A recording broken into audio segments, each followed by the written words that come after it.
The Pimax 8KX, it's the best experience in the world. Hey everybody, in this video I will try to attempt to talk about VR using the HP Reverb G2 and the Pimax 8KX and my impressions using them with SimRacing only. No controllers, no other games or sims, just SimRacing.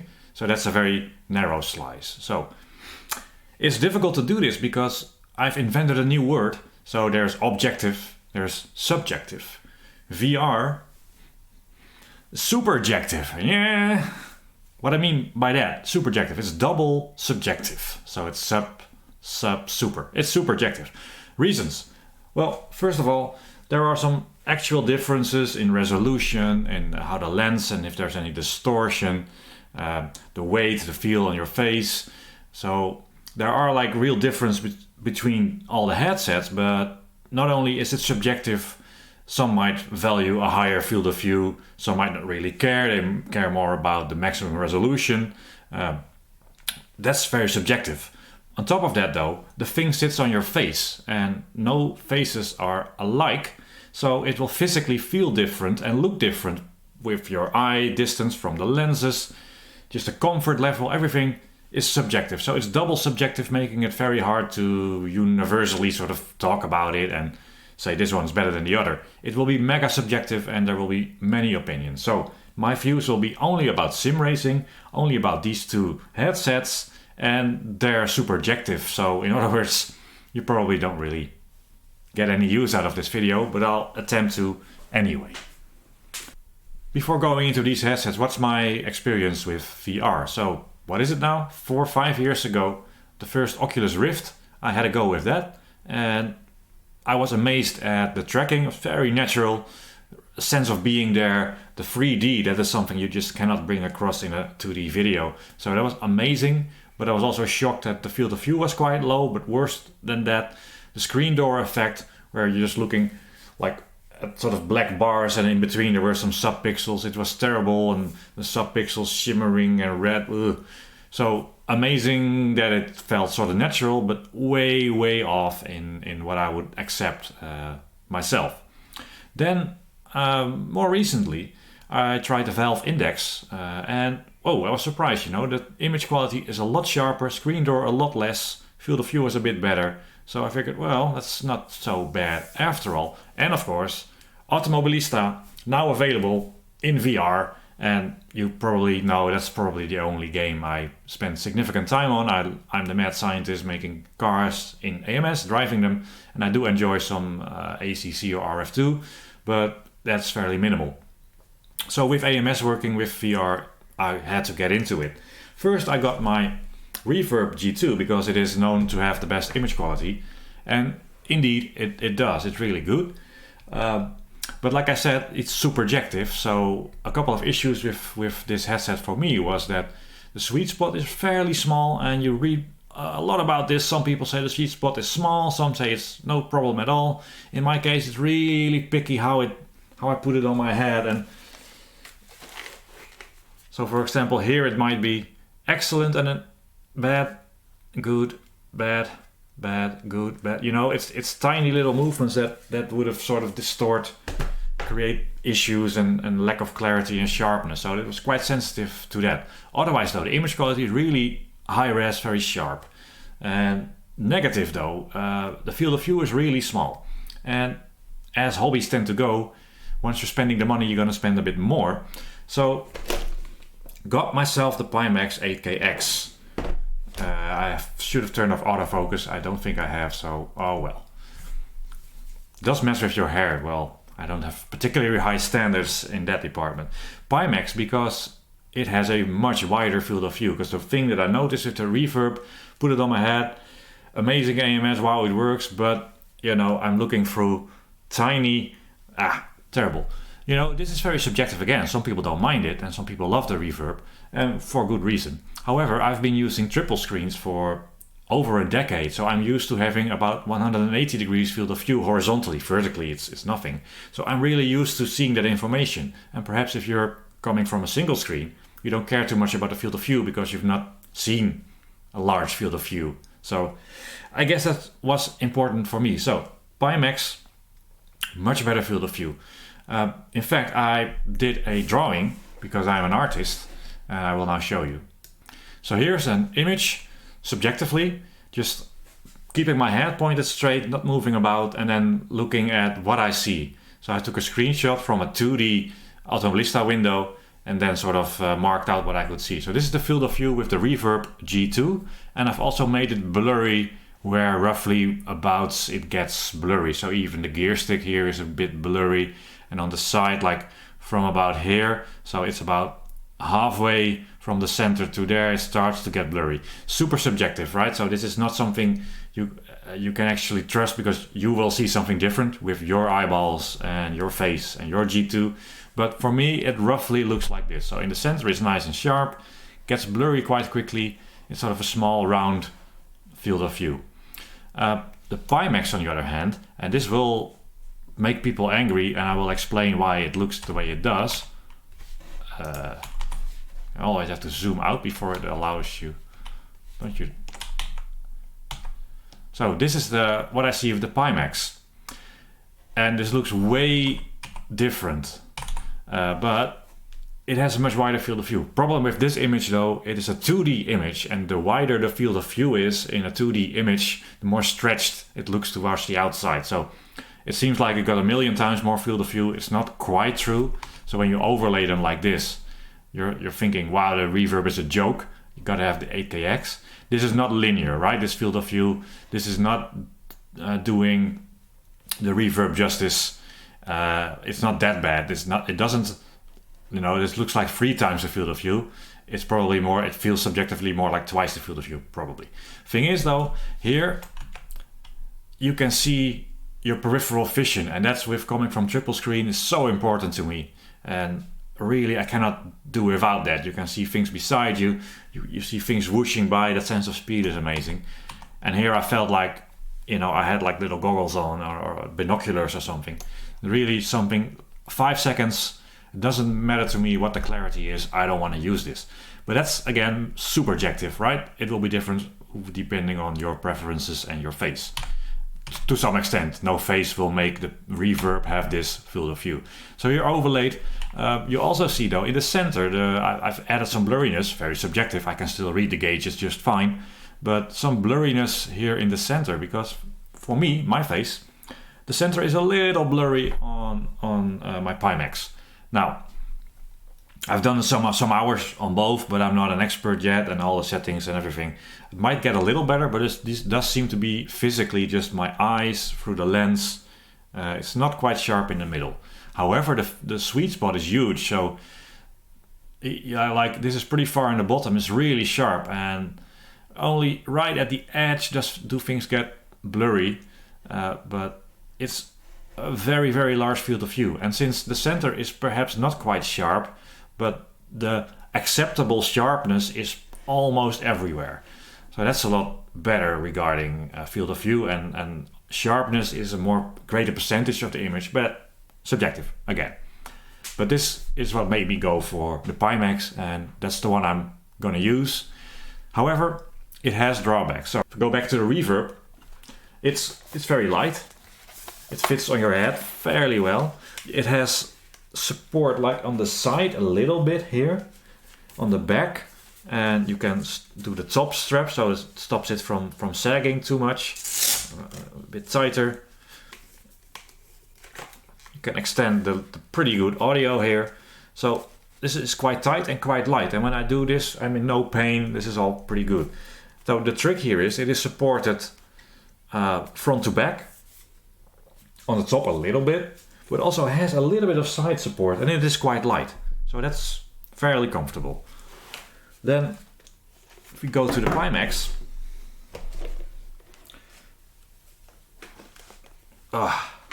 it's pretty bad, really bad. It's a lot heavier, and you see that this isn't supported. It's only at the back really and at the front. So front to back it is well supported, but not side to side. Plus the thing is a lot heavier, so it will, ow. It just isn't tight on your head like that. and there's not really much you can do with the default strap here. It's just pretty terrible. It sort of rests on my nose, which is large, and that really hurts after a while. I had a blister on my nose. I don't know what people think I'm doing with my nose, so it really comes down to an overall sort of prototype, early access feel of the Pimax. The head strap is just not well thought of, you know. You want to support your head in all directions, because front and back, sure, but also side to side. And what about rotation? If it's only clamped, like this isn't tight, and there's no way to tighten it, because if it's only clamped on the front and the back, that becomes like a little pivot. So it doesn't feel that secure, and that's terrible. There are lots of aftermarket straps and hacks and DIY, whatever, so I'm sure that can be improved, but we're just talking the out-of-the-box experience here. So the Pimax is absolutely terrible when it comes to how it sits on your head compared to the relatively snug, relatively, for my face, comfortable G2. That's a lot lighter. So it's heavier, and I think they balanced it a little bit. The rear has some weight to it as well. What they forget then is inertia, right? Inertia is, it doesn't want to turn when I turn my head. The lighter it is, if I do this, the lighter the headset is and the more close the mass is to the center, then the easier it is to turn and the easier the headset will sort of follow my face. And this is heavier and has more inertia. It feels sort of loose on your head. That's terrible. Build quality wise as well, it feels prototype-ish, you know. It's about 1,500 euros versus 600. This just feels Kickstarter versus fairly well-made consumer product. You can take things apart here with magnets. It snaps on nicely. You can also do that with the Pimax, but it feels like you're ripping the whole thing apart. It's just the molds and everything. It has that prototype look and feel. It's not very good at all. Once it's on your head, and with all the things I just said, yeah, it does, you know, work, but it's a pretty bad experience, really. So the next topic then, audio. So the Reverb has these adjustable audio sort of, there's a little gap between your ears and the speakers. I find that pretty good. I would still prefer to use decent headphones in the end, but Reverb audio is alright. However, you can also take them off, which is nice, but even then the head strap still interferes with over-ear headphones, but could make it work, plus the audio is decent. On this prototype Kickstarter thing we have here, it's absolutely terrible. So the built-in audio, these are little speakers, they're pants, they're absolutely terrible, nobody wants to use them. And this headband is really wide, you know, it doesn't hug your head, which is one of the reasons that it's just so wobbly on your head. And now, alright, let's wear headphones. It's terrible. They're sort of at the back, but they're almost falling off. So the sound doesn't come through, and before you know it, slips off. Terrible. And with the Reverb, the audio is okay, but with the Pimax, it's pants, so you need something. And there is another headset I have, headphones I have, that sort of fit a bit more tightly. So my nose is very painful, which is probably because I was blessed with a very big nose. So that's my fault. Well, who's to blame for that? Anyway, but with the ears, that headset that I have, it hurts my ears after a while. So yeah, that's the main issue I have with the Pimax, is that it's build quality, feel, and overall design. It seems like a bit sort of a weird, now not to discredit them, I mean some of the best stuff is made in China, but it feels like almost sort of a cheap China copy of something, like a mangle of some ideas they saw of in other headsets, copied without understanding them, so you get weird head straps and everything. So that's pretty bad. Another few things that are bad, if we go back to the field of view screen here is distortion, and this is what I expected to be really bad, and this is also where the reverb and also the what is it called, index, do really well. So if you look around, everything has the right proportions and it doesn't go like all trippy LSD on you. And I was expecting the Pimax to be terrible, and I recall Linus with a very, very early version being sort of really not impressed. It is still pretty bad, but at the same time it might not matter. So right sort of in your field of view around, well, top and bottom is great, but around here ish, where my mouse is now, is where things start to go a little trippy on you. Now you don't really focus there most of the time, and I'm surprised that when I'm racing, I don't notice, I don't care, I don't feel it. However, if you are super sensitive to VR with motion sickness, things going like LSD trippy on you might not be good for the barf department. You can also change the field of view, of course, in the Pimax settings and all of that sort of stuff, but it's not that great, and I think it could be better because it's a combination of how you warp your image and the lenses, and I'm sure it is possible to do better there. So thankfully it's not near the center, and where it happens I'm not too sensitive to it, but it does definitely happen, and that is a drawback. It's not, I don't know, it is super subjective. Again, some people will say, oh, this is unacceptable, I want my reverb, and I'm saying, well, it does distort, it goes a bit like that, but it's not too bad. And like I said, it happens around 2/3 out-ish, and it will probably look different for you. So that's a pretty big downside. You have some center blurriness, overall very large, pretty sharp. That's the peak sharpness is not quite reverb, but it's very good, and just being able to see the world really opened my eyes, and that's something that on my super objective scale, the field of view is just a huge thing.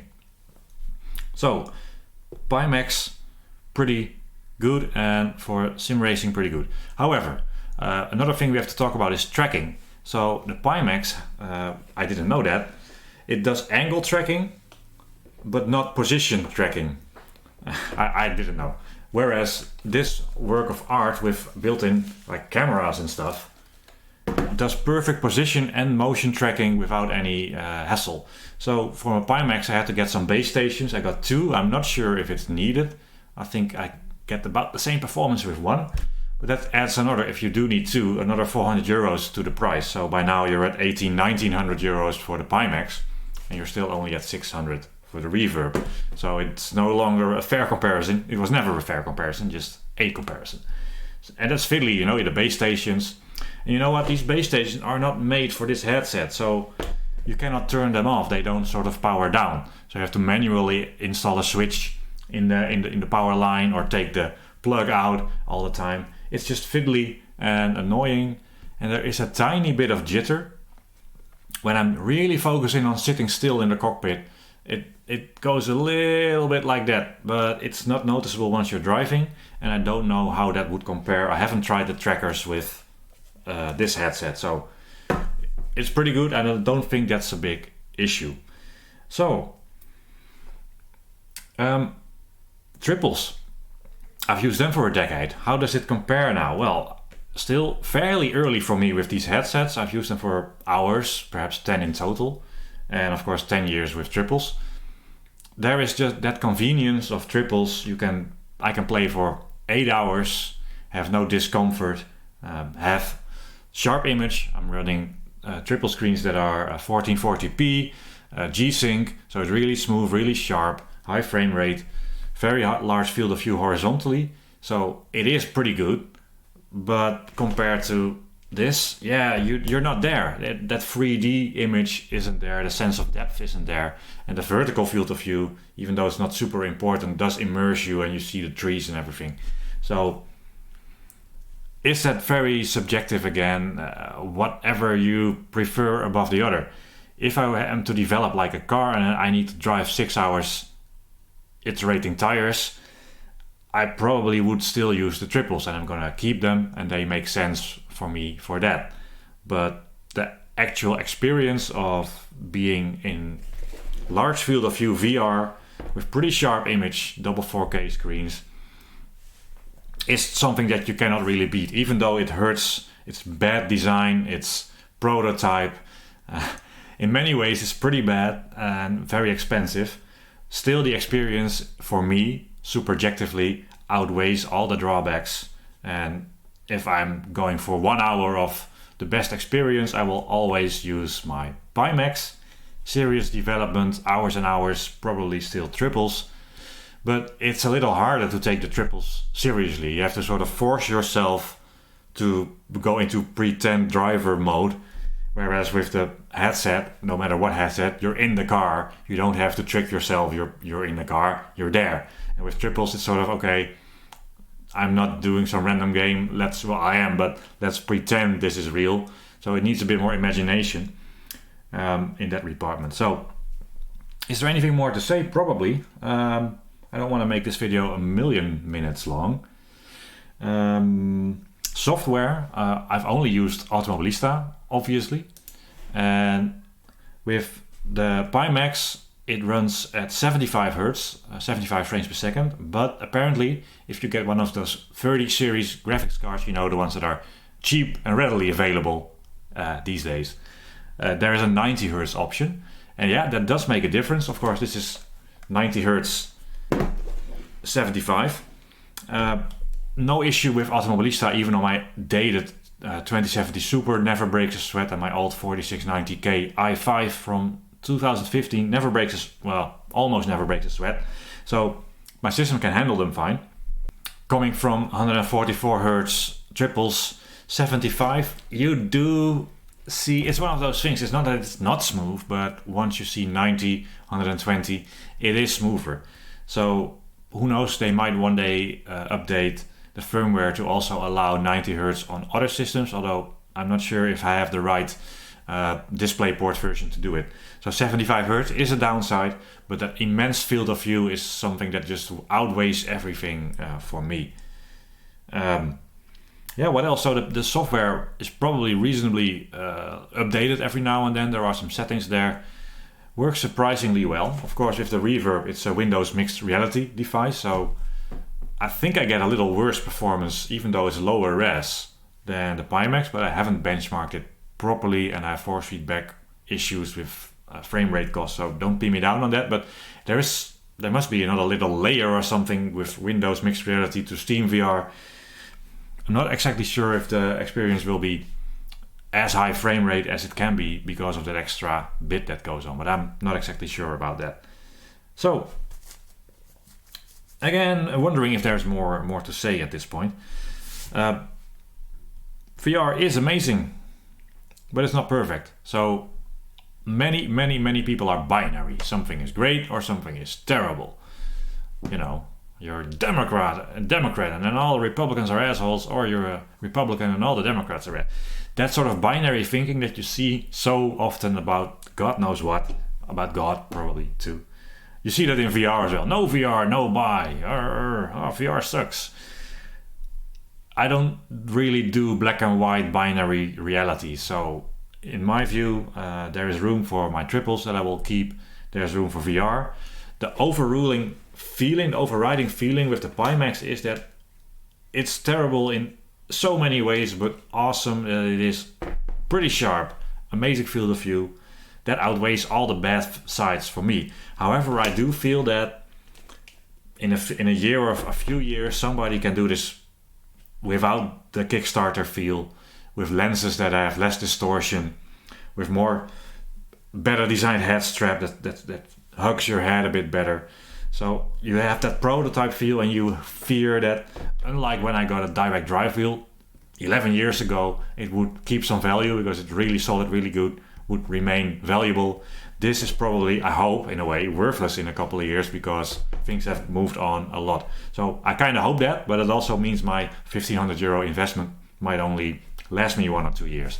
So It still feels early days for VR, but it's gone very, very far since the first one I tried a few years ago, the first Oculus Rift. So if it goes on at that pace, clarity-wise, with the Pimax, you can even do the backlight intensity, does get a bit warmer. The sharpness is pretty good, you know, it's not really a weak link. I would prefer the distortion to be less and the fit to be better.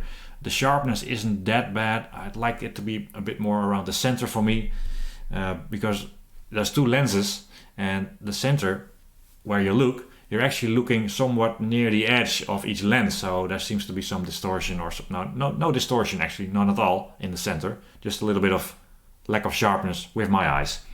But if that can be improved over the next years, this will be an expensive paperweight hopefully in a few years, but and again, you know, that's progress. I wouldn't want progress to stop just so that I don't feel as bad in a few years when this is outdated. So it's the worst, best, the Pimax 8KX, it's the worst, best experience in the world. Tried to be Jeremy Clarkson, but I didn't wait with the in the world part. Reverb, a third of the price once you factor in all the trackers and stuff. If you don't mind the field of view, it's really good as well. For me, field of view was literally an eye-opener, so Pimax for me. I could ramble on, but I've got nothing more to say really, I think. If you have questions, post them below, start flaming, whatever. It's the internet, you know what to do. And I'll try to reply, and if there are enough questions or people wonder about a thing or I forgot something, I'll make another video. About content, it's very hard to, like, how do you show VR content? You know, you have to have the thing on your head, be there in 3D, streaming it or making a video, you don't get that experience. So probably don't make a lot of content using VR, but I don't make a lot of content anyway. So what's the difference? So I hope you found that interesting, probably confusing, and you probably disagree with it. That's why we have the comment section, guys. Thanks for watching. Bye bye.